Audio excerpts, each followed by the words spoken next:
शुरू करो, डालो बुनियाद, घर महल नजर आएगा। वंडर लाइए, वंडर अपनाइए, फर्क नजर आएगा। वंडर सीमेंट, फर्क नजर आएगा। नमस्कार, मैं हूं रिजवान अहमद सिद्दीकी। आप देखना शुरू कर चुके हैं सबकी खबर। संवाद, संवादहीनता, फोटो अपॉर्चुनिटी, मुलाकात, सियासत में इसके बहुत मायने हैं। और फिलहाल मध्य प्रदेश के सत्ता के गलियारों में एक मुलाकात बहुत चर्चा में है, और वो मुलाकात है मध्य प्रदेश के मुख्यमंत्री डॉक्टर मोहन यादव और केंद्रीय मंत्री ज्योतिरादित्य सिंधिया की। दोनों ने बाकायदा ट्वीट किया है, फ़ोटो खिंचाई गई है, स्वागत किया, और मध्य प्रदेश के विकास में केंद्र और राज्य के समन्वय का जिक्र भी है। लेकिन लंबे समय से सत्ता में ये भी चर्चा थी कि इनमें मुलाकात कम हो रही है या संवाद नहीं हो रहा है। इस पर बहुत चर्चा थी। अब ये मुलाकात हुई है तो फिर चर्चा सरगर्म है। तो आइए इस बारे में हम बात करेंगे। हमारे साथ वरिष्ठ पत्रकार, सबकी खबर के editor in chief Ravindra Jain साहब हैं। जैन साहब, आपका बहुत बहुत स्वागत है। और कैसे देख रहे हैं आप इस फोटो को? बहुत बहुत धन्यवाद रिजवान भाई। हमने अपने इसी चैनल के जरिए दिखाया था कि ज्योतिरादित्य सिंधिया कितने मजबूर हैं। ज्योतिरादित्य सिंधिया अपनी ही पार्टी और राज्य सरकार से कितना दूर हैं। आज उस देखिए हमारी खबर का असर समझ लीजिए। यह सिंधिया जी ने दिल्ली में पार्टी नेतृत्व को जो भी संदेश भेजा है, असर हुआ है।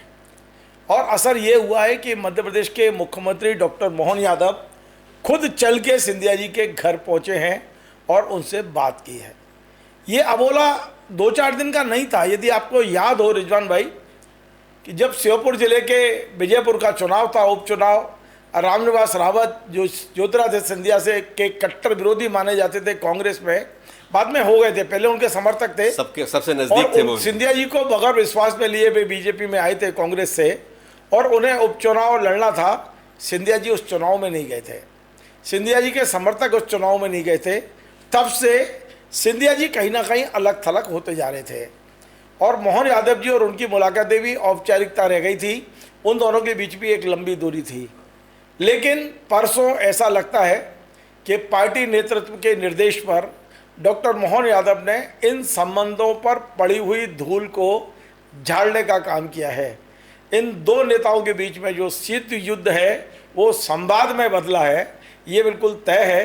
ज्योतिरादित्य सिंधिया और मोहन यादव एक हो गए हैं। ज्योतिरादित्य सिंधिया के सारे काम होने लगेंगे, इसमें अभी मुझे संशय है। फिलहाल इतना ज़रूर हुआ है पार्टी के नेतृत्व पर कि मोहन यादव सिंधिया जी के घर पहुंच गए हैं और उन्होंने अपना एक हाथ सिंधिया की ओर बढ़ा दिया है। देखना है कि ये दोस्ती लंबे समय चलेगी, फिर खटास आएगी, क्या होगा, हम इस पर नज़र रखेंगे। बिल्कुल रविंद्र भाई, जिस तरह से आप विजयपुर का जिक्र कर रहे थे, उस समय ज्योतिरादित्य सिंधिया ने एक बयान दिया था कि उन्हें बुलाया नहीं गया था, उनसे पूछा नहीं गया था।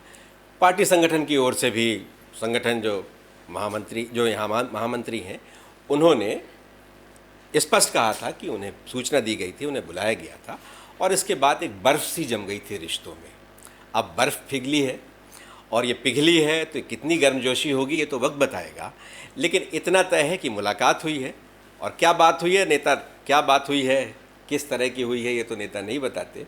लेकिन इतना ज़रूर बताते हैं कि मुलाकात हुई है, और ये मध्य प्रदेश के लिए ये अच्छे संकेत हो सकते हैं। एक तरफ शिवराज सिंह चौहान की यात्रा थी, अभी बीच में उनकी यात्रा भी काफ़ी चर्चा में थी। उसी बीच ज्योतिरादित्य सिंधिया भी मीडिया के सामने आए और कलेक्टर से कहा कि ये जो पैसे भेजे गए हैं सहकारी जो बैंक जो उसमें घोटालों में, उसमें भ्रष्टाचार ना हो जाए।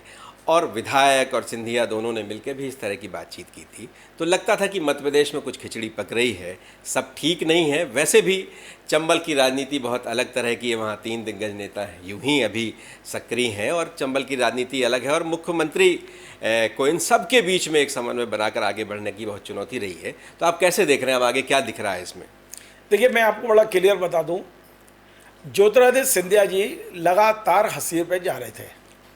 मैं ये देख रहा था कि विजयपुर चुनाव के बाद वे जब भोपाल आते थे, पहले भी मैंने भोपाल आते देखा है उनको, उनकी गाड़ी एयरपोर्ट से सीधे सीएम हाउस जाती थी जब शिवराज जी थे। पिछले लंबे समय से, ऐसे तो भोपाल बहुत कम आ रहे हैं, वो आ भी रहे तो वो सीएम से नहीं मिल रहे थे। मुझे लगता नहीं है रिजवान भाई कि जो कुछ सिंधिया जी के साथ हो रहा था वो डॉक्टर मोहन यादव जी कर रहे होंगे। मोहन यादव जी को कहीं ना कहीं से इशारा था और सिंधिया के प्रति जो संगठन की नाराजगी रही विजयपुर चुनाव के बाद, उसको पर्याप्त संदेश सिंधिया जी को पहुंचा दिया गया। बाद में सिंधिया जी ने अपना पक्ष रखा होगा या भविष्य की राजनीति के लिए उन्होंने जो भी कहा होगा, फिर संगठन ने मोहन यादव को संकेत दिए कि नहीं, आप इसमें जो धूल जम गई है या बर्फ़ जम गई है इसको पिघलाने का काम करें। वो काम अभी शुरू हुआ है। लेकिन आप ये देखिए, जो अभी आपने कहा कि सिंधिया जी पिछले कई दिनों से बड़े असहाय टाइप थे। उनके विधानसभा जो उनका संसदीय क्षेत्र है, इसमें विधानसभा क्षेत्र सीपरी भी आता है, करेरा भी है, पौरी भी है, तमाम सारी जो विधानसभा क्षेत्र उनके आते हैं। पौरी शायद बीजेपी ग्वालियर में आता है, लेकिन जो विधानसभा क्षेत्र उनके आते हैं, जो संसदीय क्षेत्र उनका है, वहाँ उनको एक शिकायत थी कि वहाँ करप्शन बहुत हो रहा है। सिंधिया जी खुद सार्वजनिक मंचों से कह रहे थे कि हमारे यहाँ भूमि माफिया सक्रिय है, करप्शन हो रहा है।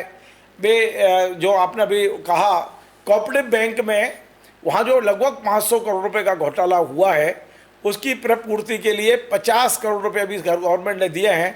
सिंधिया जी का ये कहना था कलेक्टर से कि आप कोई अधिकारी तैनात कर दीजिए, वरना ये पैसा भी मतलब समझ लिया भ्रष्टाचार की भेंट चढ़ जाएगा। तो आप सोचिए सिंधिया जी कितने असहाय थे। दूसरी बात, पिछले दिनों जो संगठन चुनाव हुए थे उसमें सिंधिया जी को सारे जिला अध्यक्ष दे दिए गए, सीपरी और अशोकनगर और गुना के। इसके अलावा मध्य प्रदेश में सिंधिया जैसा नेता जो कांग्रेस में राष्ट्रीय स्तर के नेता थे, बीजेपी में आने के बाद उनकी छवि प्रदेश स्तरीय भी नहीं रहने दी गई, एक क्षेत्रीय नेता बना के रख दिया गया उनको। ये दर्द तो है उनके मन में और होना भी चाहिए, क्योंकि एक चमकता हुआ चेहरा और वोट दिलाने वाला एक बड़ा चेहरा सिंधिया जी के रूप में बीजेपी में लाए गए थे। लेकिन बीजेपी में सिंधिया जी का आज तक उपयोग जो होना चाहिए वो नहीं हुआ है। सिंधिया जी का उपयोग जितना देश भर में घुमाना चाहिए, जितना उपयोग बीजेपी को करना चाहिए, वो यहाँ की स्थानीय राजनीति कुछ इस तरह की रही है। तो अब ये जो परसों हुआ है, परसों खुद हमारे डॉक्टर मोहन यादव जी सिंधिया जी के घर पहुँच गए हैं, उन्होंने बातचीत की है। तो हमें रिजवान भाई थोड़ा सा इंतजार करना पड़ेगा। किस बात का इंतजार करना पड़ेगा? घटनाक्रम बताएंगे कि कितनी बर्फ पिघली है, कितनी धूल झड़ी है, क्योंकि ये फॉर्मेलिटी हुई है, दिल से हाथ मिलाया गया है, मजबूरी में मिलाया गया है। ये सब आने वाली जो घटनाएं होंगी उसके तमाम सारे संकेत हमको मिलेंगे। पीएम ने कहा ग्वालियर आए, कहा ये मेरे दामाद हैं, तो पूरे ग्वालियर चंबल संभाग क्या पूरे प्रदेश में ये संदेश गया कि ज्योतिरादित्य सिंधिया से ज़्यादा मजबूत कोई नेता नहीं है। और फिर धीरे धीरे विधानसभा के चुनाव आए। विधानसभा चुनाव में बुधनी में भी बहुत अच्छे परफॉर्म नहीं किया पार्टी ने, बहुत मुश्किल से 10,000 पर आके चुनाव जीत पाए वहाँ के, और जबकि वो शिवराज सिंह चौहान का क्षेत्र था। और विजयपुर में तो पार्टी हार ही गई। और जाहिर है कि मुख्यमंत्री के कार्यकाल का ये प्रतिष्ठापूर्ण चुनाव था, और जिस तरह से दिग्गज नेताओं का जो बर्ताव रहा इस सब चीज़ों में, तो आपको क्या लगता है मतभेद की वजह ये भी हो सकती? देखिए, बुधनी से ज्योतिरादित्य सिंधिया का कोई वास्ता नहीं है। हाँ, ये बात सही है और इसको बिल्कुल पार्टी ने महसूस किया है। विजयपुर की हार सिंधिया की उपेक्षा के कारण हुई, सिंधिया के वहाँ ना जाने के कारण हुई, इसमें कोई दो राय नहीं है। जहाँ तक माननीय नरेंद्र मोदी जी ने उन्हें दामाद बताया, तो नरेंद्र मोदी जी तो जहाँ जाते हैं वहाँ से अपना रिश्ता जोड़ते हैं, ये हमको पता है। ऐसा कोई राज्य, ऐसा कोई शहर नहीं जहाँ वे गए हों और वहाँ से उन्होंने अपना कोई ना कोई रिश्ता ना जोड़ो। तो विदेश में जाते हैं, वहाँ से भी उनका रिश्ता जुड़ जाता है। तो ग्वालियर को यदि सिंधिया जी को उन्होंने दामाद कह दिया तो कोई बड़ी बात नहीं है, लेकिन यदि दामाद कहा तो उसका कोई असर दिखाई नहीं दिया। आपने दामाद का उपयोग क्या किया? एक और आपने दामाद कहा, दूसरी ओर आपने एविएशन छीन लिया उनके हाथ से। तो आप उनको सम्मान देने की बात करते हो और कद नीचे से छोटा कर दो, तो फिर ये ऐसा कैसा दामाद कहना आपका? आप समझो कि सिंधिया जी को आपने पहले दिया हुआ था पूरा विमानन विभाग, वो छीन के आपने संचार पकड़ा दिया। और आप और हम जानते हैं कि संचार विभाग में जो बड़ी बड़ी कंपनियां आजकल काम कर रही हैं वो सीधी पीएमओ से जुड़ी हुई हैं। तो सिंधिया के पास तो केवल मुझे लगता है कि एक पोस्ट ऑफिस जैसा काम रह गया है। यहाँ से डाक आई, साइन किया और इधर पहुँचा दिया। ना वे फाइल को रोक सकते हैं इस समय अपने विभाग की, ना कोई बहुत बड़ा निर्णय ले सकते हैं। हाँ, चमकता हुआ चेहरा है तो फोटो खिंचा सकते हैं, जो आपने कहा है। तो निश्चित तौर पर यदि नरेंद्र मोदी जी दिल से दामाद मानते तो सिंधिया जी का कद कुछ और होता। आखिरी सवाल है, ग्वालियर के सांसद और वहाँ के दिग्गज नेता भारतीय जनता पार्टी के जो विधानसभा अध्यक्ष भी हैं नरेंद्र सिंह तोमर, उनसे और सिंधिया के मतभेद की बहुत चर्चा रही, इसी बीच में सीएम से भी मतभेद की चर्चा हो गई। तो अब थोड़ा सा सिंधिया के लिए ये वो अच्छी खबर है कि चलिए अब मुलाकातें बढ़ने लगेंगी फिर से। देखिए, वहाँ के सांसद भारत सिंह जी कुशवाहा हैं और उनका अपना एक दर्द है। उनका दर्द क्या है वो समझिए रिजवान भाई। सिंधिया जी अपने आप को ग्वालियर का राजा मानते हैं, आज भी मानते हैं, और वे ग्वालियर के कार्य में जब उन्होंने रूटीन उनका एक स्वभाव रहा है और कोई उनको रोक नहीं पाया कि वे ग्वालियर कलेक्टर कार्यालय में बैठ के मीटिंग किया करते थे। इस बार भरत सिंह कुशवाहा ने उनको रोक दिया। भारत सिंह कुशवाहा ने साफ साफ कह दिया कि मैं सांसद हूँ, ग्वालियर की मीटिंगें मैं लूँगा, बाहर का सांसद नहीं लेगा। आप और हम जानते हैं कि सिंधिया जी सीपरी और गुना से सांसद है। तो ये बात सिंधिया जी को बहुत अखर रही है, आज भी अखर रही है। अब देखना यह होगा कि परसों की मुलाकात के बाद क्या ग्वालियर कलेक्टर सिंधिया जी को ये अनुमति देगी कि ग्वालियर कलेक्टेड बेड में वो बैठक कर लें। क्या नरेंद्र सिंह जी तोमर अपने जो एक शिष्यवत हैं ग्वालियर के सांसद भारत सिंह कुशवाहा, उन्हें अनुमति देंगे कि सिंधिया जी ग्वालियर के कार्यों में हस्तक्षेप कर सकें, ग्वालियर के विकास के बारे में बात कर सकें। यद्यपि ये जो मुलाकात परसों वाली हुई है उसके पहले एक और डेवलपमेंट हुआ है, उस पर शायद आपकी नज़र नहीं गई, मेरी नज़र थी जी। ग्वालियर चंबल संभाग के चारों सांसदों को बुलाया गया था, हालांकि शायद 2 सांसद पहुंचे थे, वो बुलाया गया था दिल्ली में, और नितिन गडकरी से सिंधिया जी ने मुलाकात कराई थी। वहाँ जो डेवलपमेंट है, रोड का जो काम है, सिंधिया जी के नेतृत्व में वो प्रतिनिधिमंडल मिला था। मैंने देखा कि ग्वालियर के तमाम सारे नेता, सांसद, विधायक वहाँ पहुँचे थे। तो सिंधिया जी ने सबको एक करने की कोशिश की है।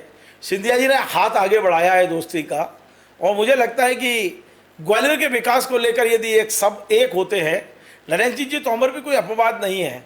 मैं देखा कि नरेंद्र सिंह जी तोमर और सिंधिया जी के मतभेद की चर्चाएं मीडिया में खूब चलती है, होगा भी, मुझे नहीं पता, लेकिन जब ये दोनों मिलते हैं तो इनके ठहाके देखने लायक रहते हैं। इतनी जोर जोर से ठहाके लगाते हैं सिंधिया जी और नरेंद्र सिंह जी कि मुझे वो गाना याद आ जाता है, तुम इतना क्यों मुस्करा रहे हो, क्या गम है जिसे छुपा रहे हो।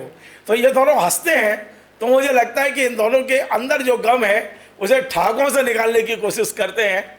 लेकिन नरेंद्र सिंह जी बहुत धीर गंभीर ग्वालियर के नेता हैं, वे हर मौके को भांपने में महारत है उन्हें। यदि केंद्रीय नेतृत्व का जरा सा भी इशारा होगा तो नरेंद्र सिंह जी सिंधिया जी को साथ लेके चलने में 1 मिनट नहीं लगाएंगे।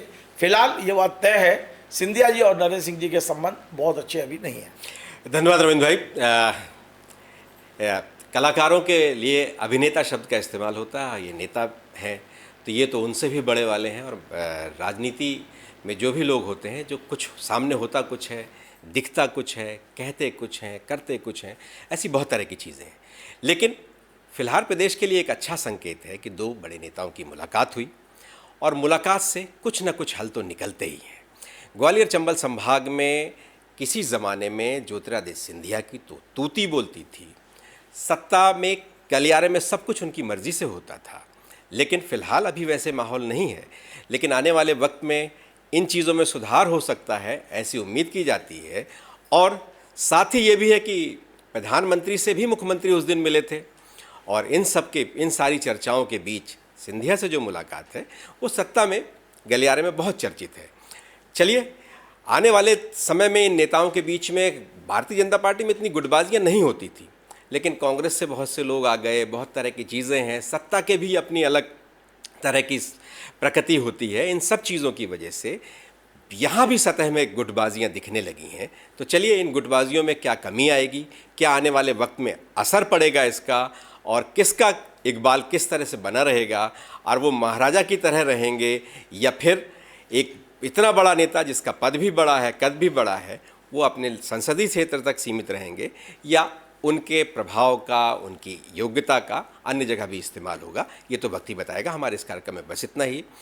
आपको अगर हमारे कार्यक्रम पसंद आए तो इसे आप लाइक कीजिए, कमेंट कीजिए, शेयर कीजिए, और हमारे चैनल को सब्सक्राइब अवश्य कीजिए।